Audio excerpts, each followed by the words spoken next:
উঠানোর জন্য ব্যস্ত, কিন্তু মাঠের জন্য কেউ জায়গা ছাড়তে চায় না।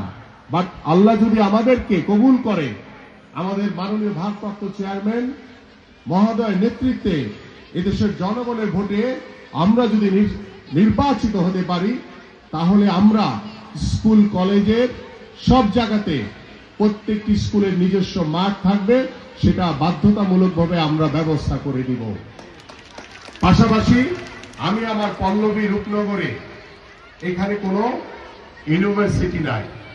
আমি আল্লাহ যদি আমাদেরকে কবুল করে আমরা এখানে একটি ইউনিভার্সিটি নির্মাণ করব, আমাদের একটি ভালো হসপিটাল নির্মাণিত হবে এবং আমাদের এখানে প্রত্যেকটি যে শিক্ষা প্রতিষ্ঠান রয়েছে শিক্ষা ব্যবস্থার মানকে আরো উন্নত করার জন্য, আরো আধুনিক করার জন্য আমাদের এই টিচার যারা রয়েছেন, এখানে শিক্ষক, আপনারা যারা অভিভাবক রয়েছেন, আপনাদের সাথে পরামর্শ করে আলোচনা করে আমাদের সন্তানদের মতামত নিয়ে আমরা ইনশাল্লাহ আমাদের শুধু পল্লবী রূপনগর না, সারা বাংলাদেশের শিক্ষা ব্যবস্থাকে নতুন করে ঢেলে সাজাতে হবে।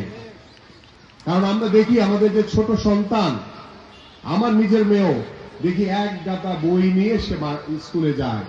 আমাদের শিক্ষা ব্যবস্থাকে করতে হবে এমন একটি জায়গায় যে খেলাধুলার মাধ্যমে আমার সন্তানরা যাতে পড়াশোনার প্রতি আরো অনেক বেশি আগ্রহী হয়। আমাদের শিক্ষা ব্যবস্থাকে পরিবর্তন করতে হবে এই কারণে।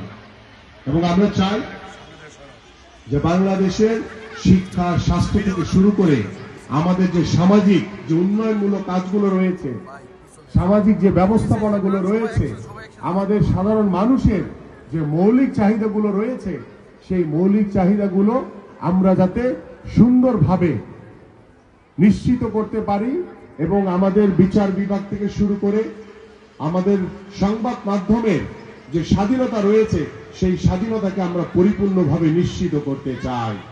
কারণ আপনারা দেখেছেন গত 17 বছর আমরা এই ধরনের কোনো কর্মসূচি আমরা করতে পারি নাই। আমরা চাই, আমি আপনাদের নেতা না, আমি আপনাদের সন্তান হিসেবে আপনাদের পাশে থেকে, ভাই হিসেবে, বন্ধু হিসেবে আমি আপনাদের পাশে থেকে কাঁধে কাঁধ মিলিয়ে কাজ করতে চাই, একটি সুন্দর সমাজ গড়তে চাই, একটি সুন্দর বাংলাদেশ গড়তে চাই। সেই বাংলাদেশ গড়ার নেতৃত্ব দিবেন আমাদের বিএনপির ভারপ্রাপ্ত চেয়ারম্যান জনাব তারেক রহমান। আমি পরিশেষে বলবো, আজকের এই যে শিক্ষা উপবৃত্তি যে কর্মসূচি আমরা প্রথম হাতে নিয়েছি, ইনশাআল্লাহ আল্লাহর রহমতে এটি আগামী প্রতি বছরই এই নির্দিষ্ট একটি সময়ে আমরা ইনশাআল্লাহ এই শিক্ষা উপবৃত্তির ব্যবস্থা কন্টিনিউ হবে। আমাদের এটি পার্মানেন্টলি ইনশাআল্লাহ আমরা করব এবং আমরা ভবিষ্যতে, আজকে হয়তোবা আমরা আমাদের সন্তানদেরকে বাছাই করা হয়েছে এখানে, বাট আগামী বছর থেকে মেধার পরীক্ষার মাধ্যমে আমরা আমাদের সন্তানদেরকে আরো ভালো কিছু শিক্ষা বৃত্তির মাধ্যমে আমাদের সন্তানদেরকে আমরা উৎসাহিত করব, আমাদের অভিভাবকদেরকে আমরা উৎসাহিত করব এবং আমরা একটি সুন্দর সমাজ গড়তে চাই। আমি ছোট্ট করে লাস্টে দুটি কথা বলতে চাই যে গত 17 বছর যে আন্দোলন সংগ্রামের মাধ্যমে বাংলাদেশ 5ই আগস্ট স্বাধীন হয়েছে, সেই স্বাধীন বাংলাদেশে আমরা স্বাধীনভাবে কথা বলতে পারছি, স্বাধীনভাবে আমরা আমাদের মতামত দিতে পারছি। আমরা বাংলাদেশে ভবিষ্যতে আর কোনো স্বৈরাচার দেখতে চাই না। আমরা চাই আমরা বাংলাদেশের একজন নাগরিক হিসেবে আমাদের যে নাগরিক যে অধিকারগুলো রয়েছে সেগুলো নিশ্চিতকরণের মাধ্যমে আমরা একটি সুন্দর সমাজ, একটি সুন্দর সমৃদ্ধশালী বাংলাদেশ গড়ার মাধ্যমে আমরা ইনশাআল্লাহ আমাদের এই শিক্ষা ব্যবস্থার আমূল পরিবর্তনের মাধ্যমে ইনশাআল্লাহ আমরা আরো অনেক দূর এগিয়ে যাব।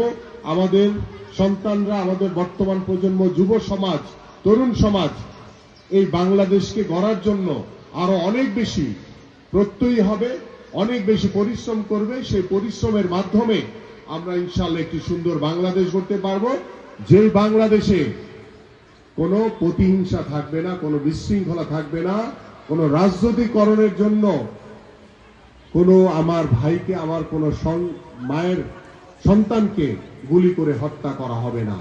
আমরা সুস্থ ধারার রাজনৈতিক পরিবেশ তৈরি করতে চাই। সেই সুস্থ ধারার রাজনৈতিক পরিবেশের মাধ্যমে আমরা একটি সুন্দর সমাজ করতে পারবো।